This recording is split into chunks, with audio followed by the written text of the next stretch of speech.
Your Honour. Mr. Fotis, do you remember ever speaking to Mr. Pearson or Dr. Patterson in September 1989 about the way that you were handing out detentions and otherwise disciplining a number of boys at Knox? No. Could tab 21 of the tender bundle please be shown?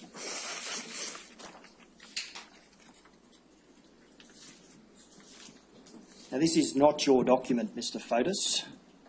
Just take it from me, it's a document written by Mr. Pearson to Dr. Patterson in 14 September 1989. You accept that from me?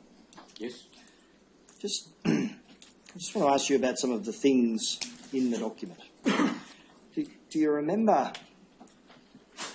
sometime around September 1989 keeping a number of boys, and have a look at number 1 if we can scroll down, back after class for causing disruption and calling the boys poofters and arseholes and then giving them detentions? No. Do you deny that that happened? I do deny that. I don't deny that I may have kept those boys after class, but I do deny calling them poofters and arseholes.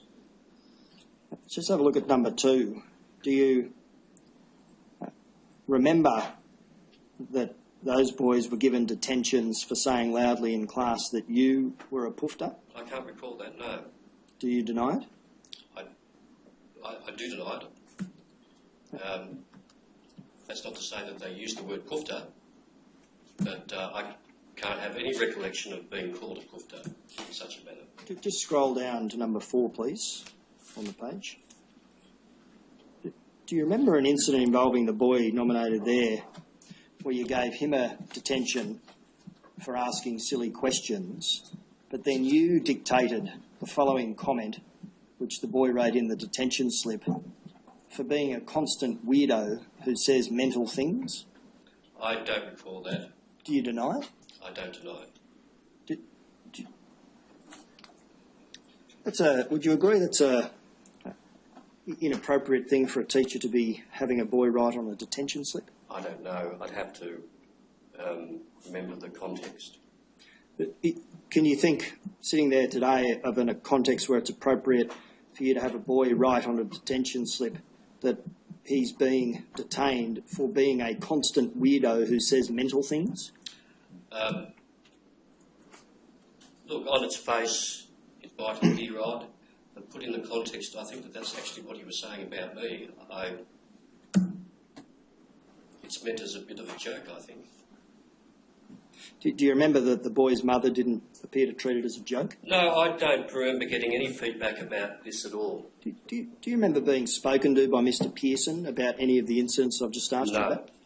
Dr. Patterson? No. Anyone in authority at Knox? No. Do you ever recall being disciplined or cautioned or warned in any way by Dr. Patterson or anyone else at Knox about the way you were treating boys? No. You left Knox in October 1989, correct? That's right. Why did you leave? I resigned.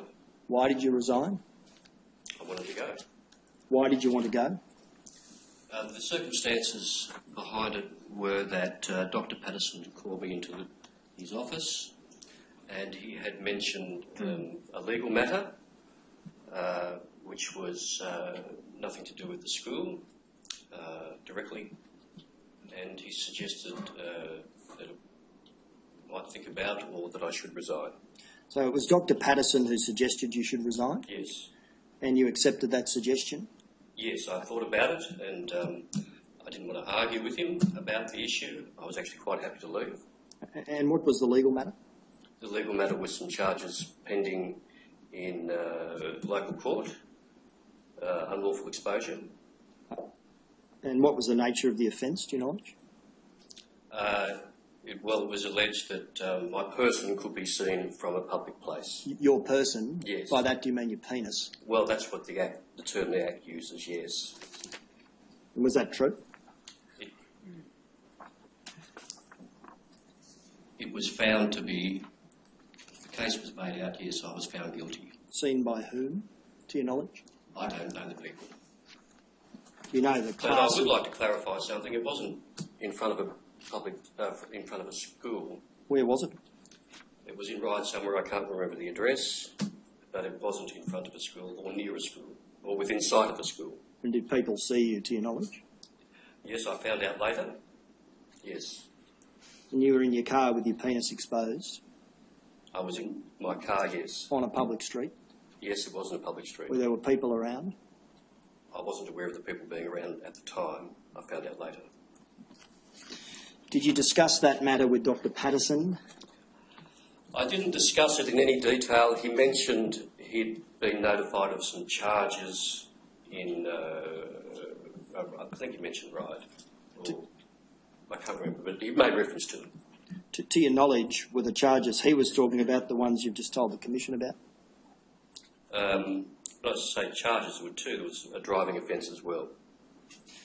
And the exposure offence and the driving offence, to your knowledge, were those the offences Dr. Patterson was talking about? Yes, I thought so. Yes. And to your understanding, was the fact of those offences the reason that Dr. Patterson asked you to resign? Yes, well, that's what he mentioned at the time. He actually mentioned it in the course of this meeting. Well, yes, he said he'd been notified about some charges. In this meeting, did he mention any of the events in September of 1989 that I just asked you about? No. And I think you've already said to the Commission you accepted that you would resign? Yes, well, I wrote a resignation letter shortly after leaving the office. I want to show you that letter. Could tab 23 be shown?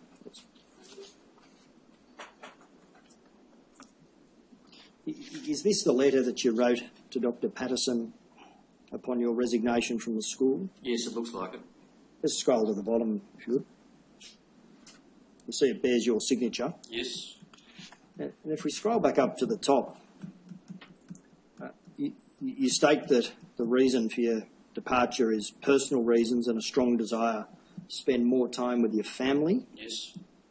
And that your resignation will enable you to spend more time with your family. Yes. Was that a complete account of the reason you were resigning? No, it doesn't go into some of the subtleties. But at the time, I did feel like I did have an entitlement to see the position out pending the result of the hearing, which was going to be some months later. And at this point of time, you hadn't been convicted of any exactly offence. Right. But I thought you said that the real reason for your resignation was that the police had charged you with exposing your penis to people whilst in your car. No, I didn't say the real reason. Oh, well, I'll withdraw the question I ask in a different way. The thing that was discussed between you and Dr. Patterson leading to your resignation was the charge for the driving offence and the charge for the obscene exposure offence, correct? Look, from his point of view, yes. That was what initiated the interview. And that was why, to your knowledge, he asked you to resign? Yes, I thought that's the impression I got. And this letter that you wrote to him, notifying him in writing of your resignation, omits any reference to those two charges, correct? Yes, it does. And does that, on your understanding, make the letter misleading by omitting those details? No. The reasons were personal. I had a right to say these are charges. I could have at least asked for to be stood down until the matter was resolved, one way or the other. But there was an overriding concern of mine, personal reasons, that I really didn't enjoy working at Knox anymore, and I did miss my family a great deal. I had been travelling 3, sometimes 4 times a week between Wahroonga and the Southern Highlands, and my relationship down there really was on the rocks, and I was afraid of losing my daughter. Did you discuss with Dr. Patterson what you were going to do after you left Knox? No. Did he inquire as to whether you were going to work elsewhere as a teacher? No, he didn't. Did you discuss whether you were going to get a reference? Look, I've thought about this because I've been asked about it before. I think I did request a reference from Dr. Patterson, and he gave one, although when I looked at it I thought it was a pretty underwhelming reference, almost resembled a term of employment. Did you say to Dr. Patterson when you requested a reference why it was that you wanted one? No. Did I didn't think it was necessary. Did he? Well, why didn't you think it was necessary? Because it's obvious why one would want a reference. And it's obvious that you want it because you might want to get a job as a teacher somewhere else. No, well, that's not obvious. I think if you wanted any type of job, you need to perhaps account for where you were at certain periods. And regardless of whether it was a teaching position or otherwise, I think a reference would be handy. Could tab 24 be shown, please?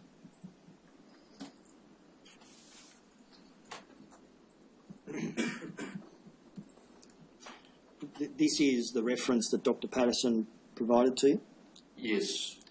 You described it a moment ago as underwhelming and more like a statement of service. Do you remember that? Well, let's have a look at it, if you would, Mr. Fotis. He, in the reference, records you've been a full-time teacher at Knox from February 1987. See that? Yes. There's what you taught, religious education and history. Mm-hmm. It records your extracurricular activities, or at least some of them, cricket and rugby, and that you've been a resident master. Yes. And then the second paragraph, it records an opinion about the way in which you went about your job, correct? Yes. That you were an enthusiast for your job and meticulous in preparation and definite in the standards, and you've been an enormous help to the chaplain. See that? Yes. That, to your mind, was a fairly positive reference. Well, it's not negative, it is a bit positive, but I knew from experience when Dr. Patterson was positive, he would express himself even richer than that. How did you know that? Sorry? How did you know that? Oh, just by listening to him in the common room. His articles in the newsletter, he talked about someone.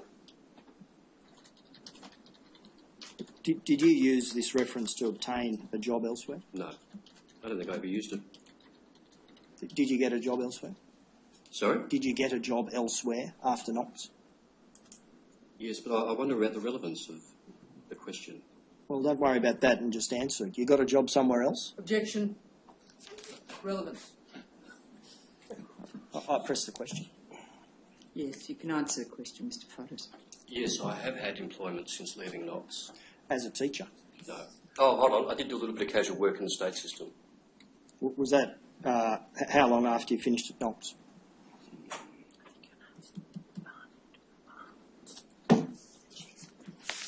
Probably about, it may have been sometime in the next year, perhaps 1990.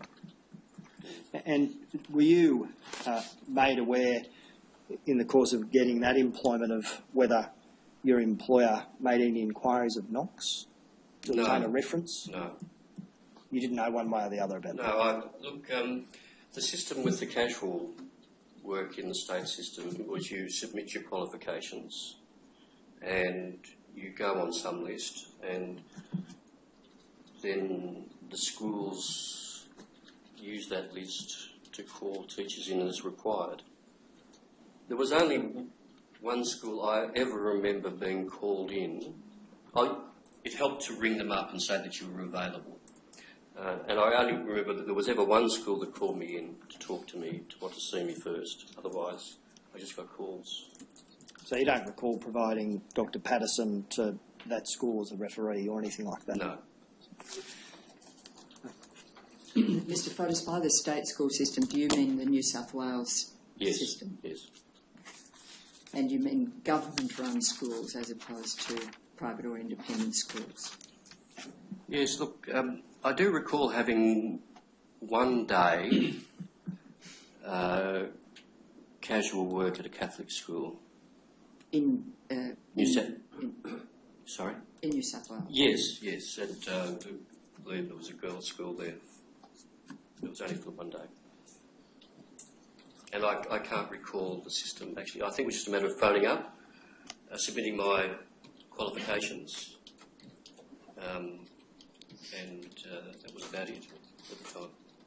So you registered as a relief teacher or an emergency teacher or a casual teacher, is that? That's right. That right? In both the Catholic and the state school system. In the wake of leaving Knox in?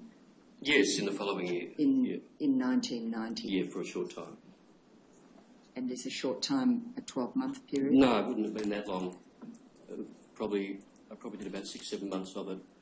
And I was doing some more studies, and I sort of reached the conclusion that I don't have the temperament and patience for teaching, and casual teaching particularly was the type of situation where your patience and temper would be tested. And I resolved never to do it again after putting up with certain things. Certain things being? Riotous behaviour, threats, just a lack of discipline, and also a lack of organisational capacity by the schools in question to enable people who just come into the school occasionally to maintain discipline. The way I experienced that most state schools particularly worked was that you were just thrown in there without any backup. And in fact, once I remember of one school requesting some support, and I was told, you've got to do it on your own and make your mark. I see. With respect to your employment as a casual teacher in New South Wales, were you required to provide consent to a police check? No, I can't recall that. And were you required to present proof of your teaching experience prior to being engaged as a casual teacher? I don't think it was a requirement, but I think if you wanted anything but the base wage, you had to submit some evidence of experience, because there was a gradation of pay depending upon your experience. If you were a first-year out casual teacher, you got base, and then if you had a certain amount of years' experience, you received more for the day. So I think unless you were content with the base, you had to provide that experience. Otherwise, it was just the qualifications. So did you provide evidence of your teaching experience? I can't recall, actually. Sorry, I can't help you there. It might have depended really upon whether the 3 years put me into a different pay bracket. If it didn't, I certainly wouldn't have bothered. 3 years post your qualification? Well, 3 years thereabouts of teaching at Knox. If that made me eligible for a pay increase or a higher rate of pay, I may well have, but I can't recall at this stage. And also, there was a little bit of an issue with the state system in recognising experience at private schools. I just remember that being the case, that it wasn't straightforward. I think it may have been because the state system had the records within their possession, whereas if experience was in a private school, they would have to go outside that. But I just have a vague recollection of that being a bit of an issue. So, just to clarify, yes. You've answered that it wasn't a requirement that you had to provide, to the best of your recollection, yes. that you had to provide proof of your prior teaching experience, but that if you wanted to be paid at a higher bracket, that you needed then to establish the basis upon which you sought that higher pay. But I'm still not clear as to whether or not you in fact provided proof of your prior teaching at Knox. No, either am I. I can't recall. I see. Sorry. I was just surmising that if there may have been more money at stake, I may well have. If I did not fall into a bracket of experience which gave me more money, I wouldn't have bothered. Just a few additional matters in relation to the events of 23 November 1988. I wanted to ask you about Mr. Fotis. Do you remember that in the period about a week after that date, that Mr. Vance saw you moving your things out of McNeil House and might have given you some assistance? No. Is it the case that you just don't remember one way or the other, or do you My deny recollection of moving to Wood, is that what you're referring to, the move to Woodville from McNeil? My question is about moving out of McNeil House. Well, to Woodville. Well, moving out of McNeil House. Just direct yourself to that matter. Oh, well, my recollection is it occurred during the holidays. Do you remember seeing Mr. Vance while you were moving out of McNeil I do have House? a vague recollection of Mr. Vance giving me a bit of a hand. Do you remember Dr. Patterson coming down into McNeil House either on 23 November 1988 or any time shortly after then and delivering a speech to the boys? No. You weren't there? No, it was quite possible that I was in the Southern Highlands, as I was quite often, at least twice a week during the weeknights. But you didn't hear anyone talk about such a speech? No. Did you ever hear it said that the boys had been told that there'd been an intruder into McNeil House who'd been apprehended by the police? No. Do you ever have, I withdraw that, do you have any recollection at all of hearing at any time when you're at McNeil House of there being an incident involving an intruder getting into the building? Look, no, I don't have a recollection of that, but there is, I noticed that in the duty book there's an entry by Mr. Bradford about it on the 30th. What about your knowledge of any suggestion of an assault, sexual or otherwise, on a boy in McNeil House while you were there? No.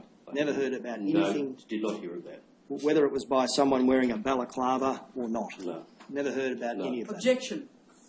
It's the third, fourth, fifth time he's asked that. And never had any knowledge of an assault on either ARA or ARN? No. Thank you. Those are my questions. Thanks, Mr. Lloyd. Mr. Kernaghan. Thank you. Thank you, Your Honour. Mr. Fotis, my name is Lee Johnson and I represent Scott Ashton. Madam Commissioner, or Commissioners, my client instructed me and I made certain representations and asked certain questions of Mr. Treloar. And I'd just like to place on the record that he apologises for those questions and he realises now that he had mistaken Mr. Treloar for Mr. Fotis. So I'm going to ask Mr. Fotis some questions in relation to, similar to the ones that I asked Mr. Treloar. Well, I'm not aware of what those questions are, Ms. Johnson. In relation to the Narara, do you recall, Mr. Fotis, going to visit people or having parties or gatherings at a house in Narara in about 1986? No, I don't recall that. I don't even know where Narara is. Do you recall being at a party somewhere on the North Shore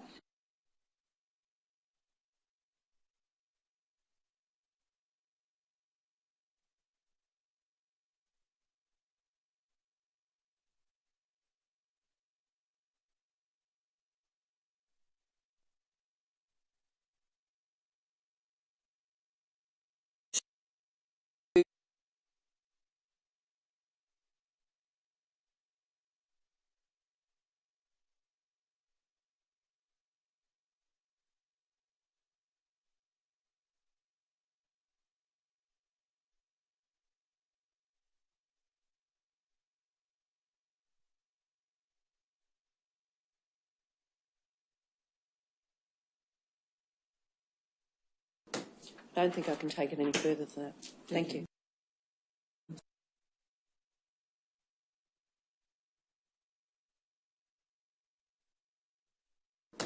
I don't think I can take it any further than that. Thank you. Thank you, sir. Mr. Watson. No, I've got no questions. No questions, Ron. Mr. Harrell. Yes, I understand. Mr. Fotis, my name is Harrowell. He asked you questions about access to McNeil House. You Yes. recall him asking that? I think you may have been cut off in part of your answer. Yes. I think you were asked if there was one security door, I think it was described as, and you were going to tell the Commission that there were other ways of accessing McNeil House. Yes. I wonder if you could tell the Commission the ways in which McNeil House could be accessed. There were the two doors down the ground floor, but there was also direct access from the ground floor via some metal fire escape doors, stairs, sorry, and they gave access to the windows, and I have a very distinct memory about this because we did a fire drill, and I had to supervise the boys in that door, which was at issue. And they hopped out of it, just went straight out the windows and down the fire escape. Now, those windows were, particularly in the summer months, always open, day and night. So they provided a direct access, in addition to the doors downstairs.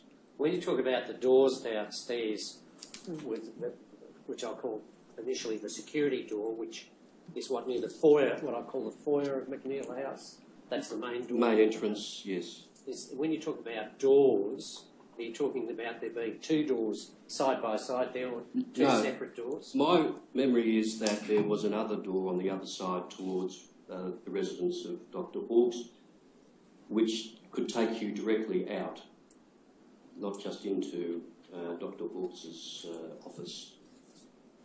And the fire escape, the entrance, the fire escape went out the window. Was there then steps down to the ground? Yes, in that time they were just metal external, old-fashioned stairs, as you might see almost in a lot of American movies. I believe now that that's had work on it and that it's a concrete stairwell going up which has a security door on it. But in those days, it was just a matter of hopping in or out of the windows. And the stairs at the bottom, Yes. were they open or did they have a door to go? No, there was no gate or door. It was. So these were just, if I can call it, metal stairs bolted on the side of the building. That's right. And there were two sets of those? There were four for each dorm. As you can imagine, each dorm should have its own fire escape.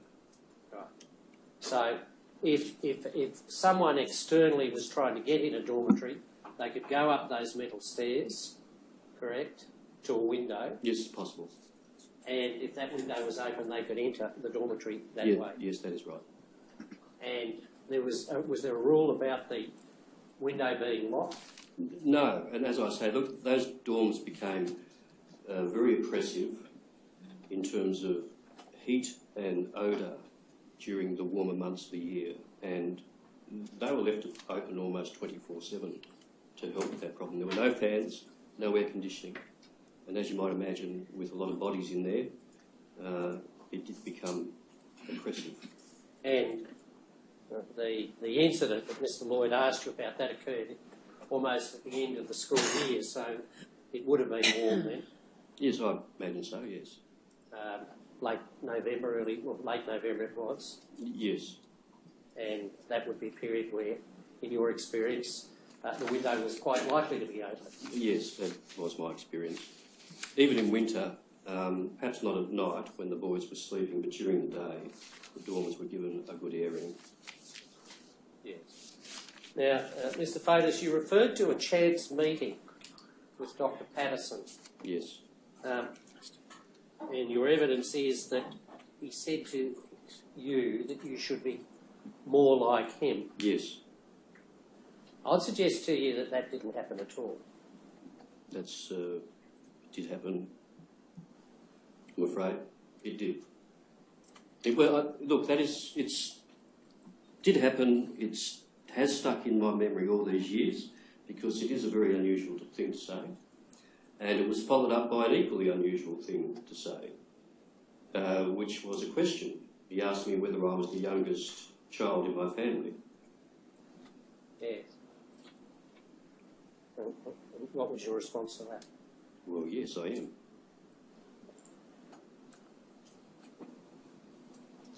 Now, the other issue that Mr Lloyd raised with you was a night when you were the duty master and you had a boy sent to Dr Hawkes to be caned. Yes. As I understand it, Dr Hawkes didn't like caning very much. That wouldn't surprise me. He wasn't. It didn't strike me as a sadistic person. And that often Dr Hawkes, in terms of punishments, Yes.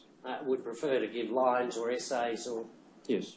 and that the cane, would it be fair to say the cane was used quite sparingly by Dr Hawkes?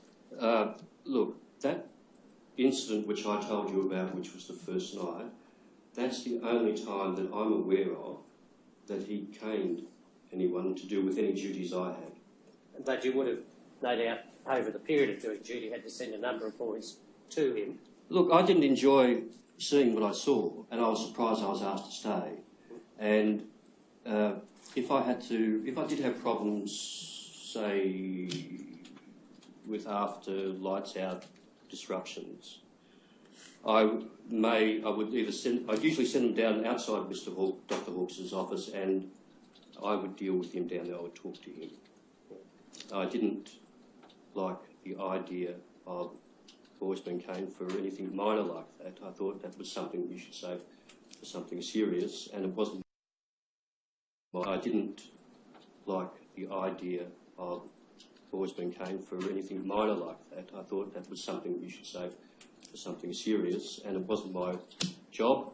And the other thing is, Dr Hawkes was doing a PhD at the time, and I felt that he didn't want to be distracted with every little discipline problem in the house. No, I understand that. So, in essence, I think what you're saying, Mr Fadis, is that the cane was not used very often by Dr Hawkes. It was caned in your parents. Was he caned on a bare bottom, or did he have his garter pants on? Certainly wasn't. Certainly wasn't. Actually, I want to qualify what I've said. I did become aware of another caning, but I don't think it was when I was on duty, because it became a little bit of a source of amusement that the boys had gone down there and stacked something like paper or a book between their backsides and the outside of their pants, so to weaken the blows. I remember hearing about that, and that certainly wasn't. They didn't go down expecting to be caned on their bare backsides, because they put something in there to soften the blow as padding. Yes. So that's the other time I was aware of caning as a result of that. And the time I witnessed it, there was certainly no bare buttocks. Now, Mr Pearson, you had a number of interactions with Mr Pearson in your time in McNeill House. There's really only one I remember, which was the giving ARA a sip of port. And Mr Pearson spoke to you about that? Yes. Do you recall when he spoke to you about that? No, not exactly. Was it in the start of 1989? No. Did he tell you that he'd interviewed several boys? No, I don't think he mentioned that. He just asked me whether I'd given ARA a sip of wine or port. And I told him, yes, I had.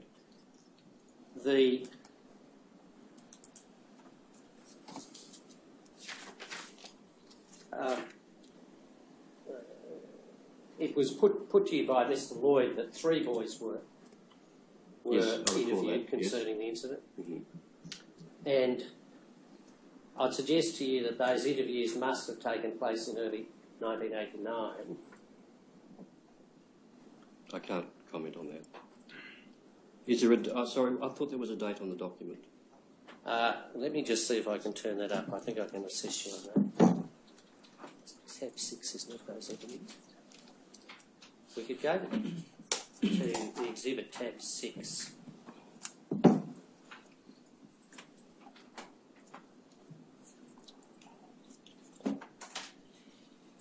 Yes, I'll probably get it. Yes, if I just you see there that document, Mr. Favors refers to term 3, 1988. Yes. If we and then if we scroll down a little bit, there's a reference to. Sorry, I think we've just got past it. We could just go back slightly. No, sorry, keep scrolling down. And there's another document that says during term 3 and a bit of term 4. It's the top of the document. Yes, you see that there, Mr. During Favors? term 3 and a bit of term 4, yes. And That's right. that suggests the boys who wrote those statements were writing about a previous term. That does seem to be implied, yes. And just to assist you further, if I could go... Sorry, I reject that. I'm sorry? I reject that. Sorry, repeat the question. I may have misunderstood. I'm sorry, I didn't If you intend to could. confuse you. The dates that the boys, or the time frame the boys wrote on the top of those documents Yes. suggest it was a prior period. Take that document there during term 3 and a bit of term 4. Prior period to the document being written? Yes. Yes. Yes. And I'm suggesting to you that these documents were not written in 1988, but they're more likely written in 1989. I object to that question. I withdraw the question. If I could take the witness then to tab 10, the exhibit. This is a note Mr. Pearson has written to Dr. Patterson, Yes. refers to Favours alcohol in boys on at least 2 separate occasions last year. So Mr. Pearson's clearly referring to a prior year.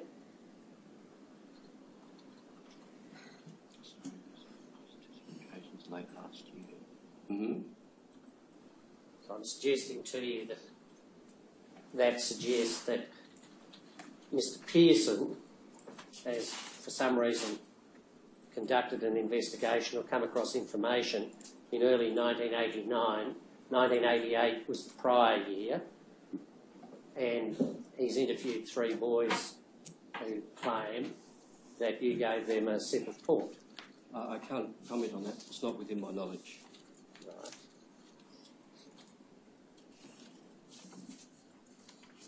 Did Mr. Pearson, I think you've said in answer to Mr. Lloyd, that you were not interviewed by Stuart Pearson after the, what I'll call the Balaclava incident? That's right.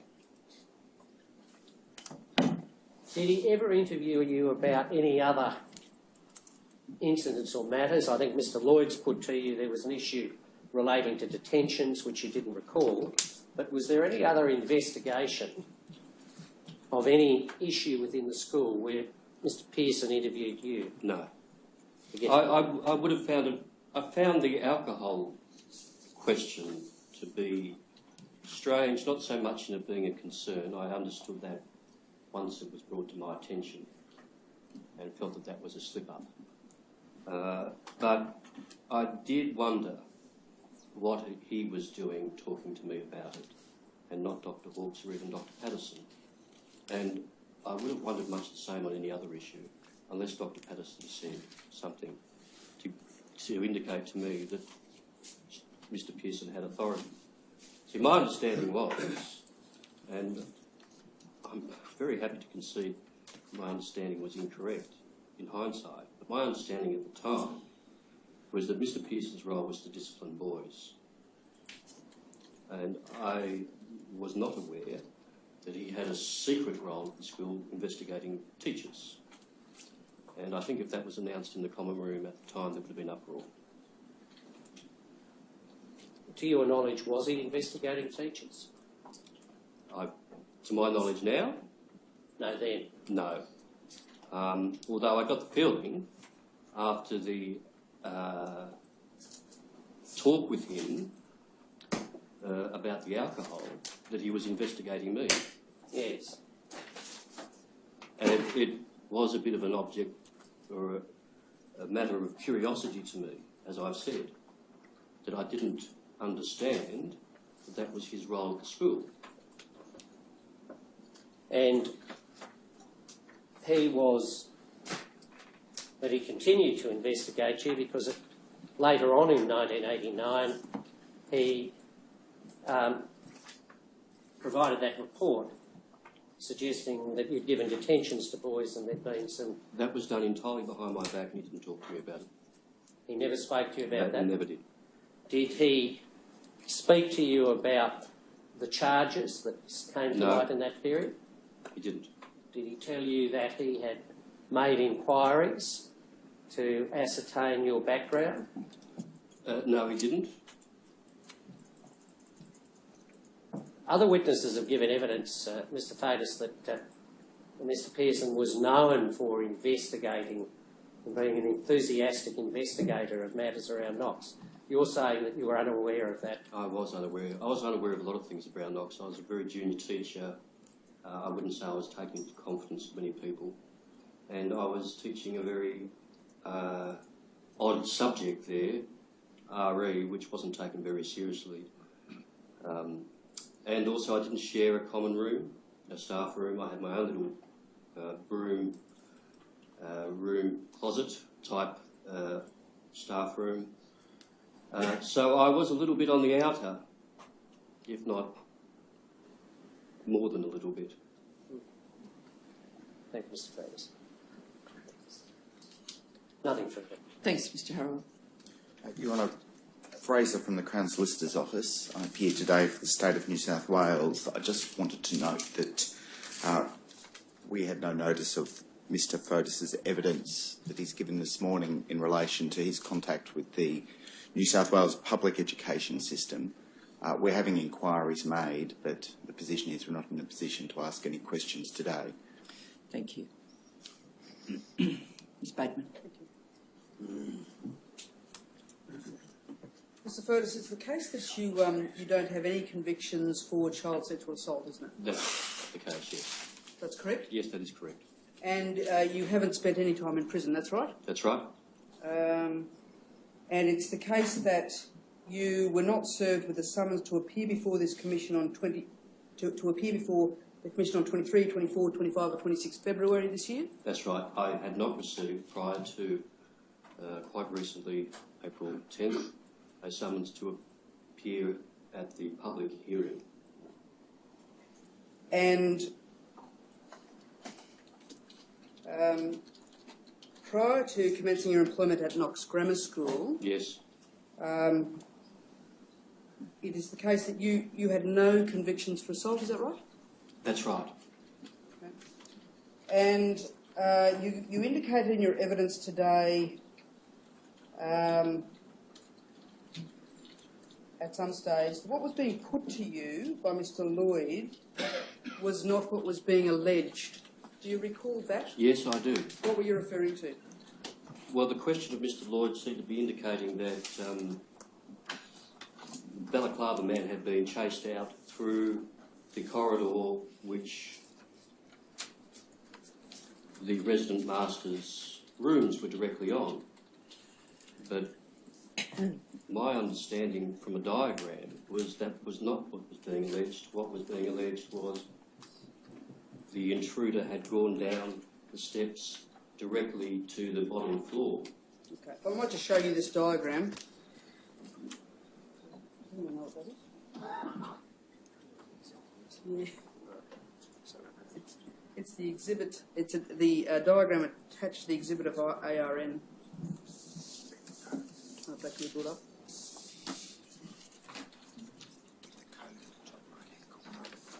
The code is tab 7.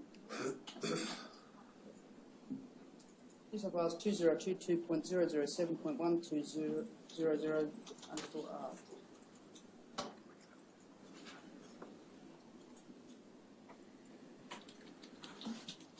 Is that the diagram you're referring to?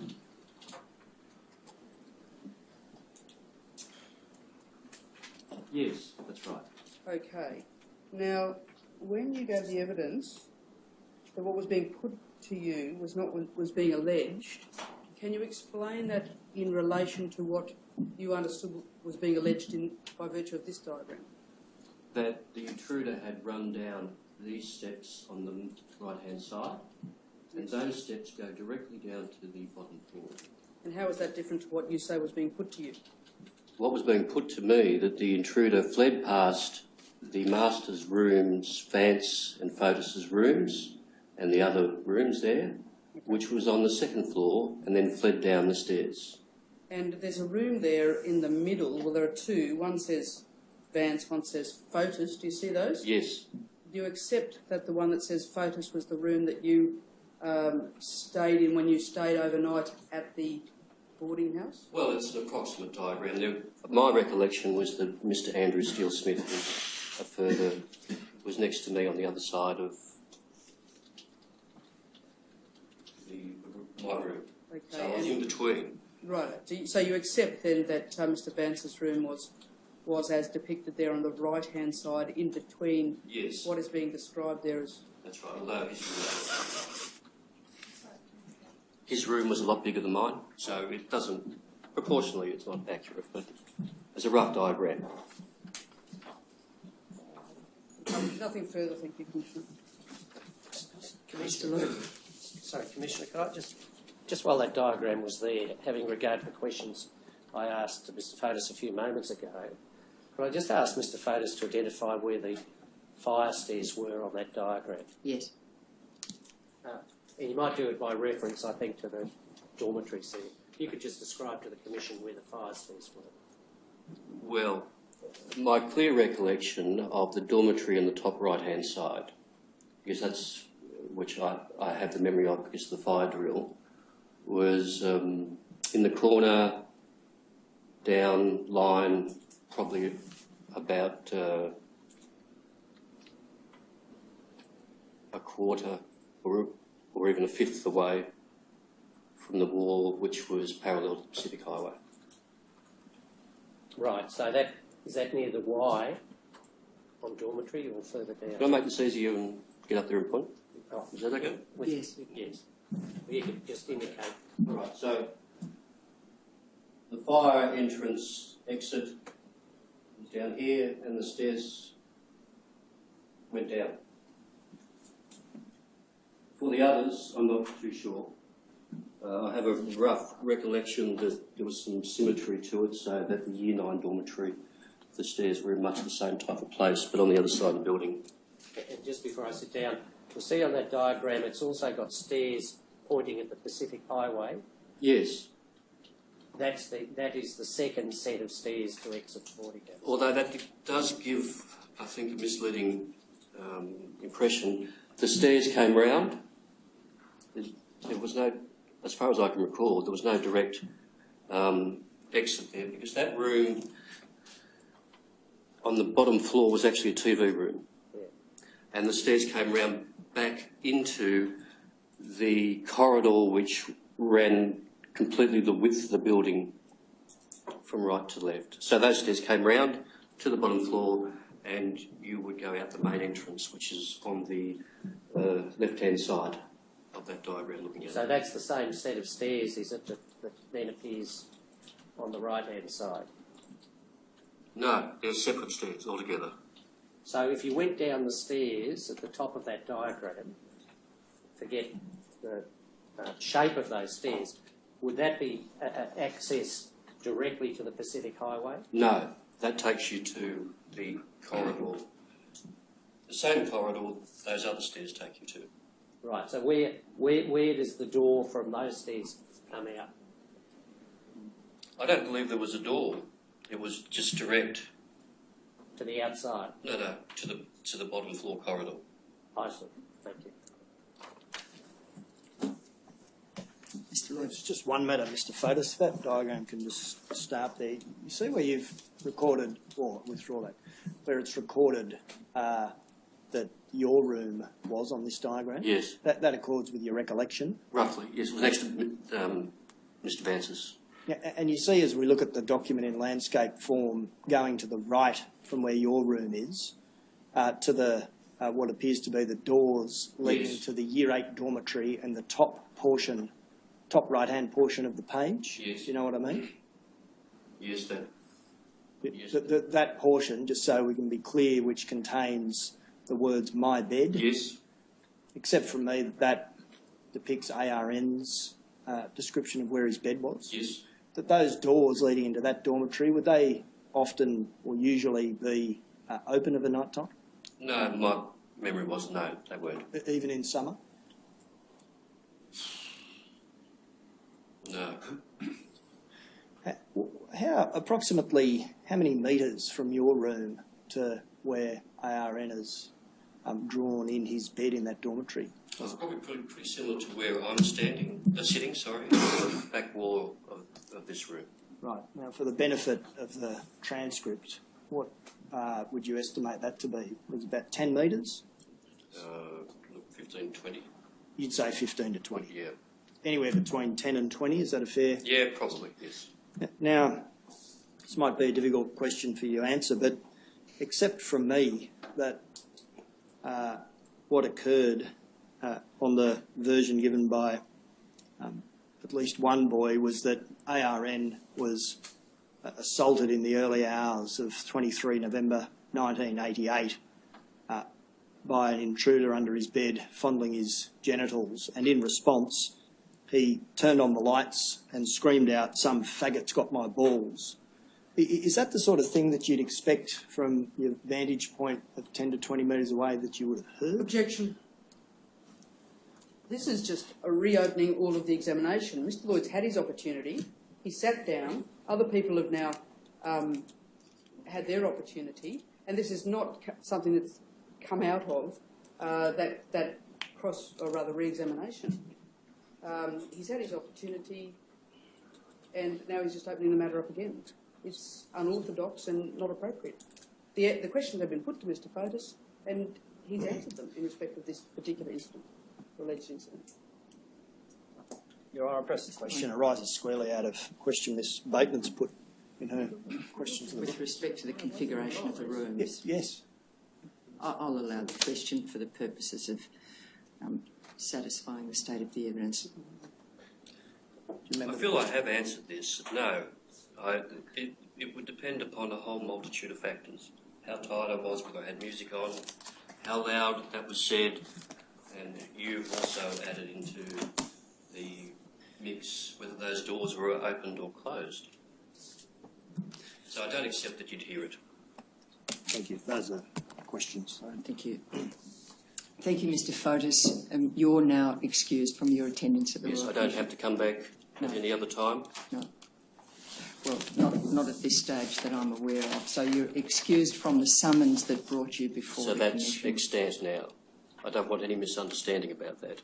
You're excused from the summons that brought you before Thank the you Royal very much. Commission. I thought that was the case in the previous summons. Mr. Fotis, if the Commission wanted you to re-attend, you'd be served with a further summons. Thank you very much for clarifying that.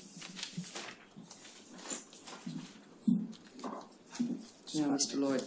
I think we need a revised timetable for written submissions. Let's deal, before we go to final submissions, let's deal with Mr.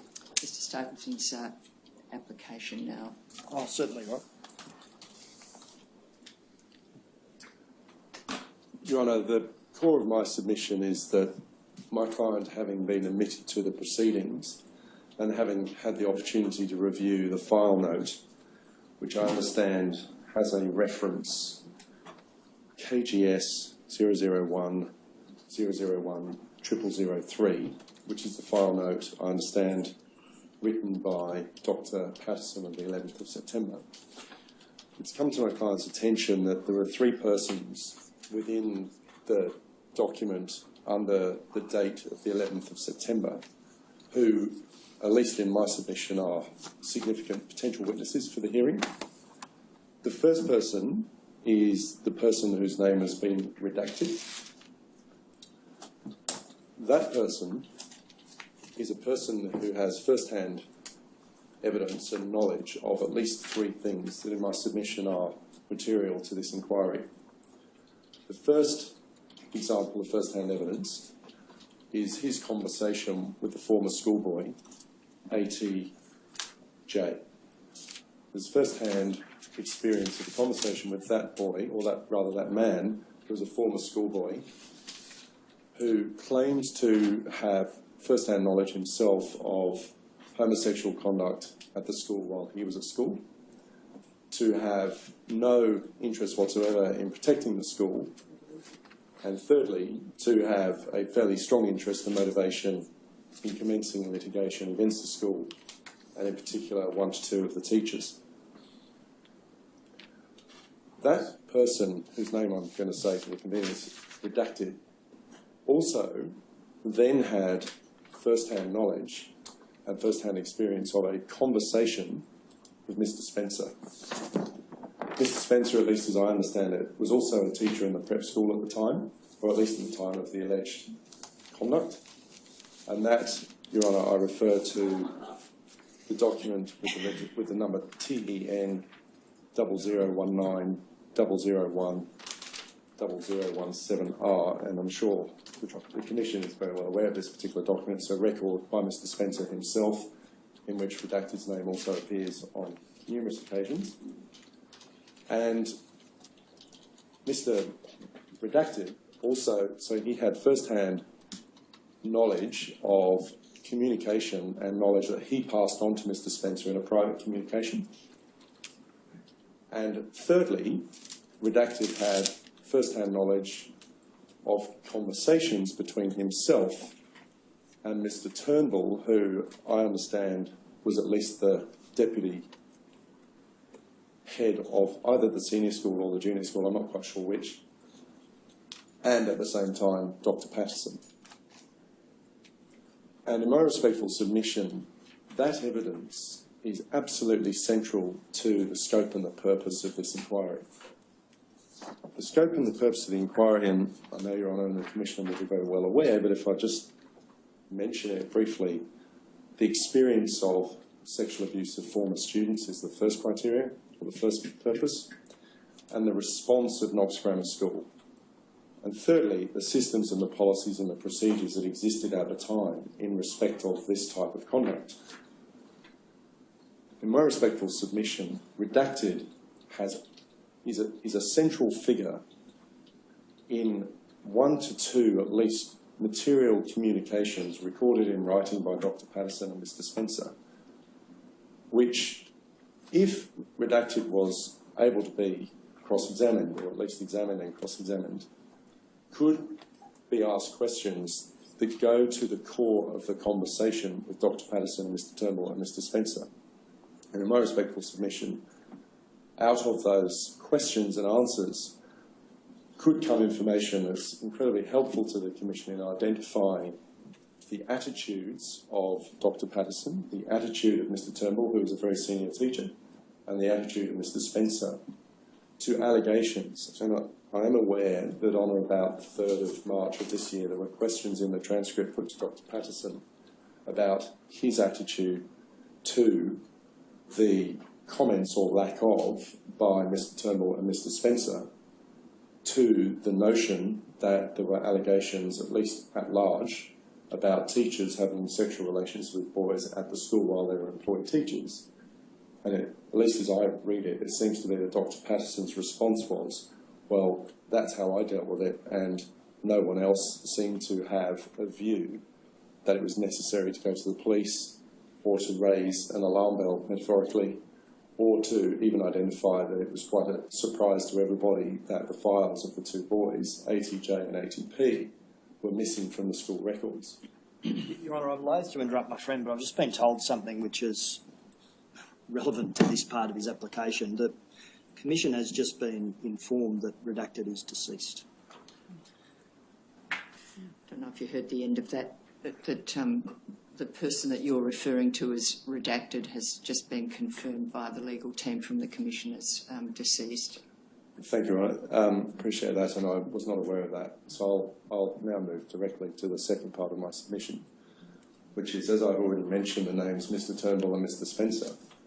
In fact, what that information does, in my respectful submission, is consolidate and actually signify and, I guess, strengthen my argument around the necessity or the utility of calling Mr Spencer and Mr Turnbull to give evidence.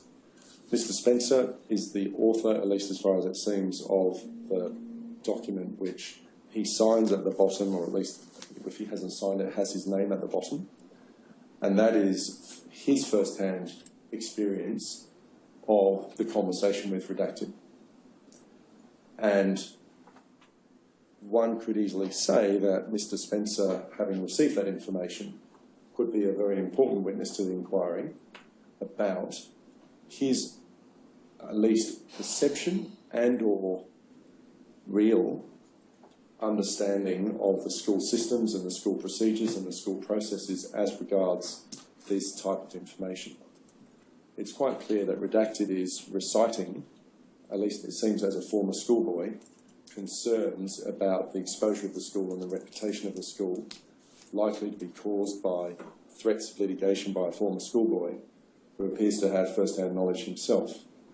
And one would think, or at least could be put to Mr Spencer, that in light of receiving this information from Redacted, which could then be the subject of an independent inquiry by either the police or at least by the school or an independent body of the school into the veracity A, of the allegations, and B, the sort of the underlying scenario in which these allegations have come to light, that if Mr Spencer could give evidence, he could give evidence about his views, his experiences of the school, the systems and the processes and the procedures, and his attitudes to this type of conduct, his attitudes to the regulations of the school, and importantly, his attitudes and his relationship with Dr Patterson, who clearly was the head and leader of the organisation. And in my respectful submission, Mr Spencer's evidence would be very, very important. Secondly, Mr Turnbull is clearly in the frame as a witness of what Redacted said on or around the 11th of September when Redacted came and spoke to Dr Patterson. The very first sentence almost of Dr Patterson's record is that Mr Turnbull was in the room. It also appears that Mr Turnbull was, at least as my reading of the transcript, rather concerned or at least surprised at the idea recorded that Dr Patterson had not been able to find the school records of these two particular boys. Also, it appears from the transcript Dr Patterson does at least refer to Mr Turnbull's awareness and the possible conversation between Dr Patterson and Mr Turnbull about these sexual allegations, and the idea and the manifestation is that those allegations did not get reported in full to the president or the chairman of the school council, nor did they get referred to the police or any other form of independent inquiry. And in my submission, Mr Turnbull is absolutely central and a key witness when it comes to either corroborating or, shall we say, shedding new light or a different perspective on the evidence of Dr Patterson. He's a person sitting shoulder to shoulder with Dr Patterson. He's also a witness referred to by, I believe, other questions put by other counsel, that Mr Turnbull, notwithstanding his presence, appears not to have felt that it was necessary to raise the issues either with Dr Patterson squarely or independently with the police or the council of the school. In my respectful submission, when one looks at the purpose and the scope of the commission, it is essential to call those two particular witnesses to give information about their experience received firsthand, not only of Redacted himself, but also of Dr Patterson. That's the evidence itself. Not only is that evidence that they received, but also in my submission, evidence of their own state of mind. This commission has a purpose that includes the response of the Knox Grammar School. The response of the school fruit, in a broader sense, is its teachers. Mr. Spencer was clearly a teacher in the prep school, and Mr. Turnbull was the deputy principal of the school. Now, I may be mistaken in my facts. If he was the deputy principal of the prep school or the senior school, he was still a very senior member of the executive staff, and in my submission is key to understanding and putting into context the evidence of Dr. Patterson. And in my respectful submission, my application is that both Mr. Turnbull and Mr. Spencer, and before I knew Redacted was not alive, that the three witnesses together would form a significant body of additional evidence that, in my submission, would be beneficial to the inquiry and necessary for the inquiry's purpose and scope to be fulfilled and properly fulfilled, even at the detriment and the expense of the convenience that I understand and appreciate will be caused by this application being made at this very late stage. I also submit that there's another person. The person has the pseudonym ARZ, and ARZ is not unlike any other teacher. He is a former teacher of the school. He is a person named in the meeting on the 11th of September as a person who had personal experience with my client's family member that is now deceased. And his first-hand knowledge, whilst I understand that the scope of the Commission isn't to expand beyond the inquiry into any other form of broader social allegations or accusations, that man's state of mind as regards his own conduct and his own capacity, if it were to be alleged of what he's alleged to have done in this inquiry, is material evidence, not about anything really in this context except the state of mind as towards the school and its regulations and its policies, any framework that existed either in black and white legal form in the sense of school policies or informal school policies that might be as simple as a conversation between Dr. Patterson and himself in a private room about allegations that have surfaced. So attitudes of the person with the pseudonym ALZ to the school, to boys in his care, and to the fact that this commission has occurred, and he's obviously has at some point, I understand, made contact with the commission. In my respectful submission, go also straight to the heart of this inquiry, and in my submission, the inquiry could not be complete and could not have fulfilled its proper purpose without those three individuals being called to account. There is one further consequence of those three witnesses being called to account if the Commission were to decide to do that, which may shed light on Dr. Patterson's evidence, and it may in fact give rise to a necessity for the purposes of fulfilling the purpose of the Commission to recall Dr. Patterson. And in my submission, that particular scenario should not be excluded. I'm not saying that that's an absolute obligation that I'm seeking to occur, but it is certainly a possibility. Just to finalise my submissions, Your Honour and Commissioner, this is not a speculative and frivolous call by my client. My client is the mother and the brother of one of the deceased who is named in this note. This is not a person at large wanting to come to this commission to make a menace. This is a person with a very personal and very significant interest in the outcome of this commission.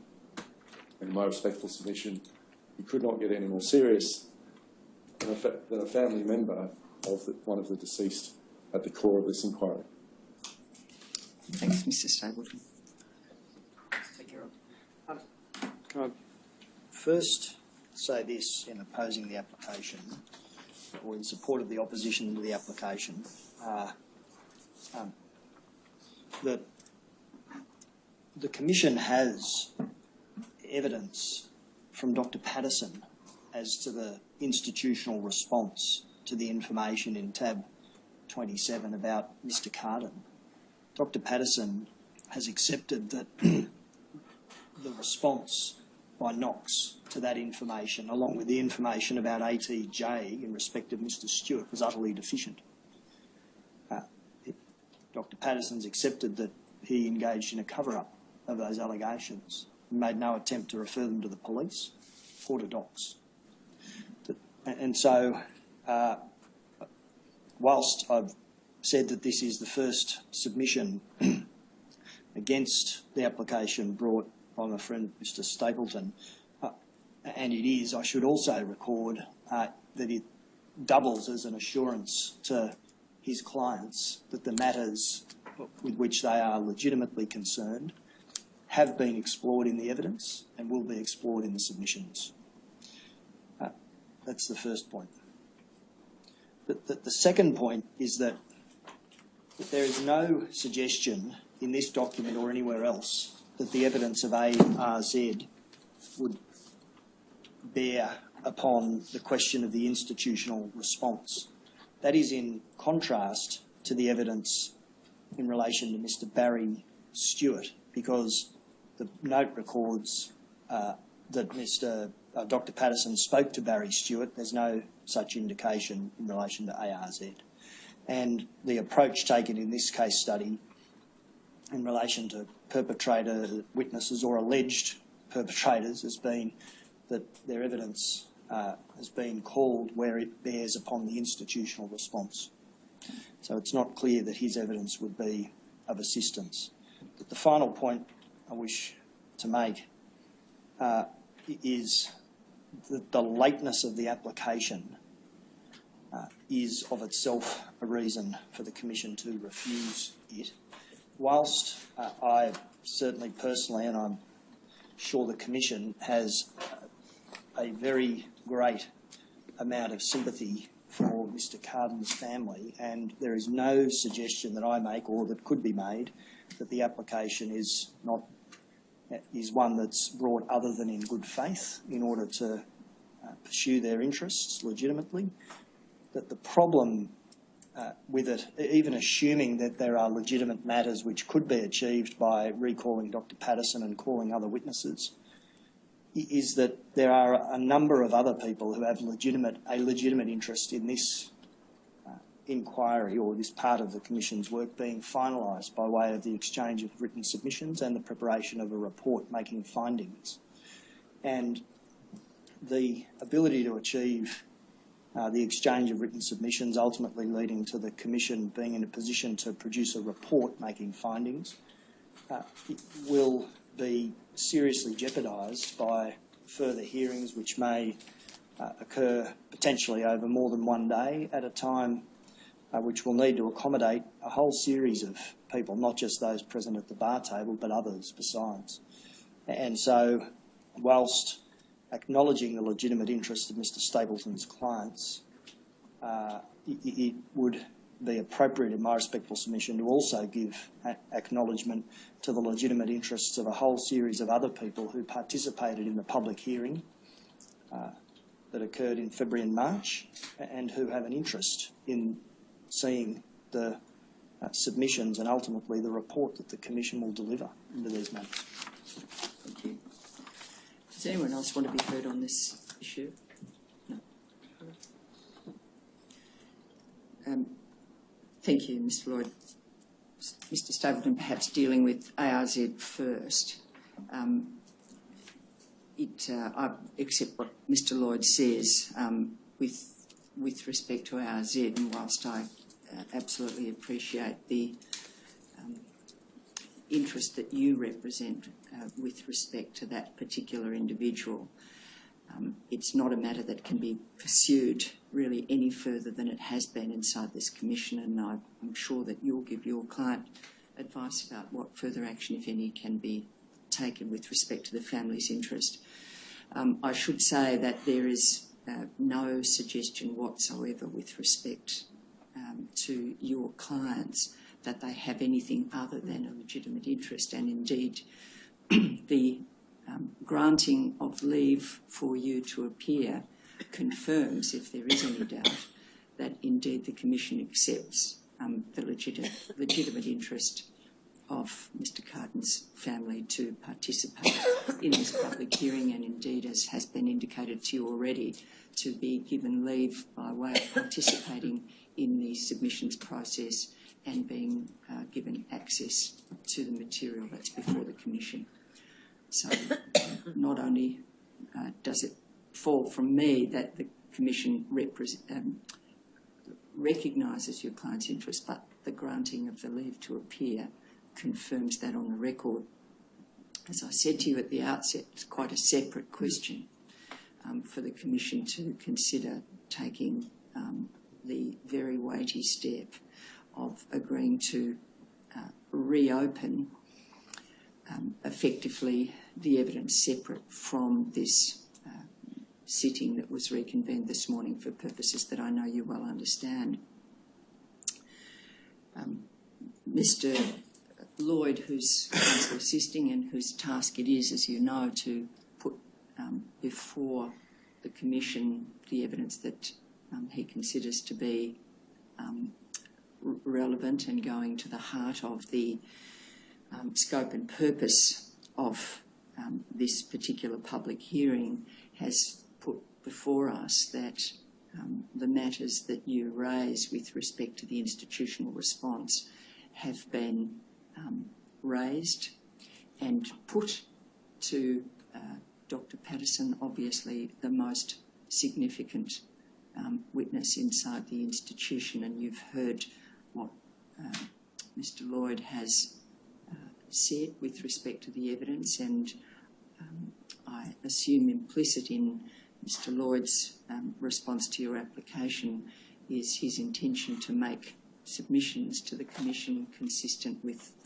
what he says the evidence stands for. So in then weighing up the question as to whether or not the Commission can take the very significant step of reopening the evidence, the Commission has to consider whether or not it is going to add weight or of such significance to the work of the Commission. Now, in coming to a view about that question, I've listened carefully to the submissions you've made, which really are, and it's no criticism of you, but they really are speculative in the sense of what a witness may or may not be able to say in terms of the matters that you put. And as I've said, coming back really to what I think is the most significant point raised by Mr Lloyd, is the person whose ultimate responsibility it was on behalf of the institution has given evidence about those matters. You would appreciate that the Commission is not able to call every single witness of relevance to every single issue that is contained in the scope and purpose of the public hearing for a range of very obvious reasons that I'm sure I don't need to explain to you. So decisions have to be made about what witnesses can or can't be called during the public hearing. There's a particular pressure on the Commission to make those decisions in circumstances in which your application comes before us.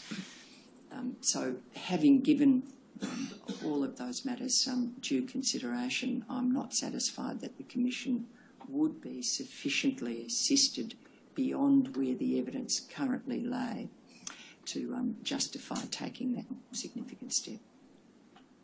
Thank you. Thank you. Could I hand up 2 copies of a proposed direction, and I'll get copies distributed.